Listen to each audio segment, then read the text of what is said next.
పరమ గురువులతో జీవనం. Living with the Himalaya masters Swami Rama. పరివర్జిక పదమును తిరిగి ఆరంభించాలని నిర్ణయించుకున్న తర్వాత నేను తప్పు చేశానేనన్న ఆవేదన పడుతున్నానని మా గురువుగారు భావించారు. అందుచేత ఆయన నన్ను నర్మదా నదీ తీరంలో నివసించి నిర్దిష్టమైన కఠోర నియమాలు ఆచరించమని చెప్పారు. ఓంకారేశ్వరికి దగ్గరలో ఉన్న ఖేరీ ఘాట్కి దక్షిణంగా 30 మైళ్ళు దూరంలోనున్న ఒక నిర్మానుష్యమైన కారడవికి వెళ్ళమని ఆదేశించారు. అక్కడున్న నది మొసళ్ళతో నిండి ఉంది. చాలా మొసళ్ళు నది పొడవునా ఉదయం సాయంత్రం ఇసుకలో పడుకునేవి. ఎవరూ కూడా నా ప్రశాంతతను భంగపరచకుండా 6 నెలలు నేను ఆ నది ఒడ్డున నివసించాను. నా వద్ద ఒక కుండ, ఒక కంబలి, 2 తొండగుడ్డలు మాత్రమే ఉండేవి. అక్కడకు 6 మైళ్ళు దూరంలో ఉన్న గ్రామం నుండి నాకు రోజుకోసారి పాలు, గోధుమ రొట్టె గ్రామస్తులు పంపేవారు. ఆ 6 నెలలు నా శారీరక, మానసిక కఠోర నియమాలు నా జీవితంలో ఎంతో ఉన్నతమైనవి. ఒకరోజు ఒక షికారీ బృందం వేటకై అటు వెళ్తూ ఇసుక తెన్నుపై మొసళ్ళు మధ్య ధ్యానముద్రంలో కూర్చుని ఉన్న నన్ను చూశారు. నాకు తెలియకుండా వారు నా ఫోటో తీసి అది ఒక వార్తాపత్రికకు పంపారు.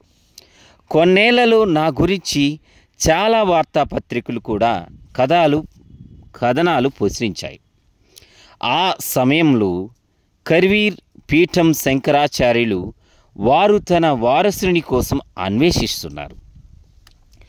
కొంతమంది పండితులను దూరం నుంచి నా దినచర్యలు కనిపెట్టి చూడమని ఆయన ఆదేశించారు. వాళ్ళు దగ్గరున్న గ్రామంలో రాత్రిపూట బస చేస్తూ పగటి సమయంలో నా చర్యలు జాగ్రత్తగా పరిశీలించారు. ఇతరుల వద్ద నుండి కూడా నా జీవితం గురించి సమాచారం సేకరించారు. కొంతకాలం నన్ను గమనించి నా పూర్వ చరిత్రను జాగ్రత్తగా పరిశీలించిన తర్వాత వారు వచ్చి నన్ను కలుసుకొని శంకరాచార్యులు అవమని నన్ను ఒప్పించడానికి ప్రయత్నించారు. ఆ సమయంలో ఎంతో మేధావి, సంస్కృతంలో పేరు ప్రఖ్యాతులున్న విద్వాంసుడు అయిన డాక్టర్ కురుకోటి శంకరాచార్యులుగా ఉన్నారు. ఆయన భారతదేశ నేతల్లో అగ్రగణ్యులు. గీతా రహస్య రచయిత అయిన తిలక్ గారి అత్యంత సన్నిహితులు. డాక్టర్ కుర్కోటి వద్దకు తీసుకుని వెళ్ళారు. నా మీద ఆయనకు ఇష్టం కలిగింది. నేనప్పుడు మా గురువుగారి వద్దకు వెళ్ళాను. వారు ఈ పదవిని నేను తీసుకోవడానికి అనుమతి ఇచ్చారు. 18 దినాలు తీసుకున్న మతకర్మలు, లాంఛనాలతో నేను జగద్గురు శంకరాచార్యుల పరంపరలో ఒకనిగా ప్రతిష్ఠించబడ్డాను.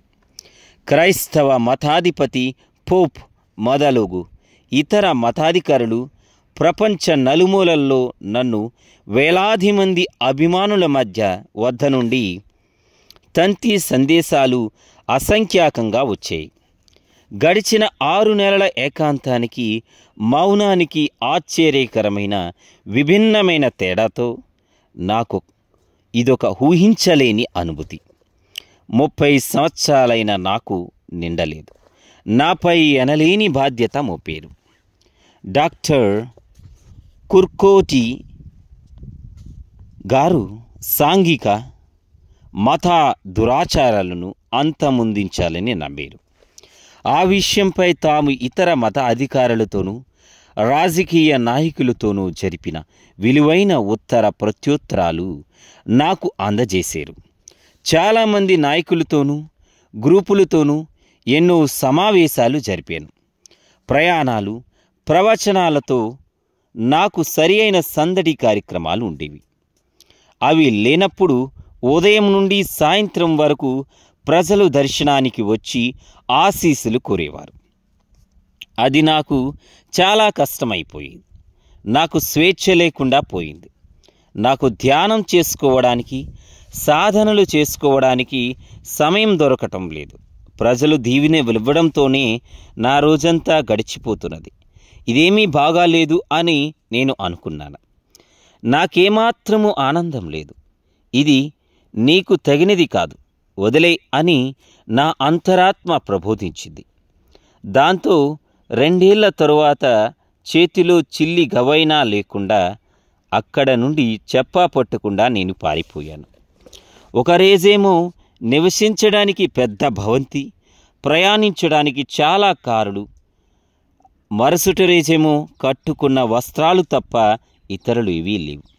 హిమాలయాలకు వెనుతిరిగి వెళ్ళాలన్న కోరికతో నా వద్ద టికెట్ లేకపోయినా నేను వెళ్దామనుకున్న దిశలో వెళ్తున్న రైలులో 3వ క్లాస్ పెట్టెలో ఎక్కాను. రైలులో ప్రయాణికులు నేనెవరి దుస్తుల్లో దొంగలించి ఉంటానని భావించి ఉంటారు. ఇంచేతనంటే నేనింకా శంకరాచార్యులు వారి ఖరీదైన దుస్తులు ధరించి ఉన్నాను. నా వద్ద డబ్బులే లేకపోవడంతోనూ, నేనెవ్వరో తెలియచేయటం ఇష్టం లేకపోవడం వలన తనిఖీకి వచ్చిన కండక్టర్ బలవంతంగా నన్ను పక్కనున్న స్టేషన్లో దించివేశాడు. అంతవరకు కూడా నేనెప్పుడూ టికెట్ లేకుండా ప్రయాణం చేసి అపరాధము చేయలేదు. తలదించి నమ్రతతో నన్ను శిక్షించనందుకు కృతజ్ఞని అని చెప్పి రైలు దిగిపోయాను. అంతటి ప్రతిష్ట, గౌరవం గల హోదా నుండి నేను తప్పుకోవడం శంకరాచార్యులు వారి అనుచరులకు, అభిమానులకు ఏమాత్రమూ రుచించలేదు. ఆ బాధ్యతలను నేను ఉపేక్షిస్తున్నానని వాళ్ళ తలపోసారు. కానీ నాకు సంతోషము కలగలేదు. నేనక్కడకు ఎప్పుడూ తిరిగి వెళ్ళలేదు. నేను మా గురువుగారి దగ్గరకు వెళ్ళేటప్పుడు ఆయన ఇలా సెలవిచ్చారు: ప్రాపంచిక ఎరలు స్వామిని ఎలా అనుసరిస్తాయో చూసేవు. ఆధ్యాత్మిక చింతనలో ఉన్న మనిషిని ప్రపంచం ఎలా ఆకర్షించుకుంటుందో చూసేవు. ఇక ఏదీ నీ మనస్సును కదించలేవు. వాళ్ళు ఆధ్యాత్మిక గురువుల నుండి ప్రజలు ఎన్నో ఆశిస్తారు. ప్రజలను ఉద్ధరించటానికి, జ్ఞానోన్ముఖులు కావడానికి నువ్వేమి చేయగలవో చెయ్యి. కానీ నీ పదాన్ని మట్టుగా ఎప్పుడూ మరవకు.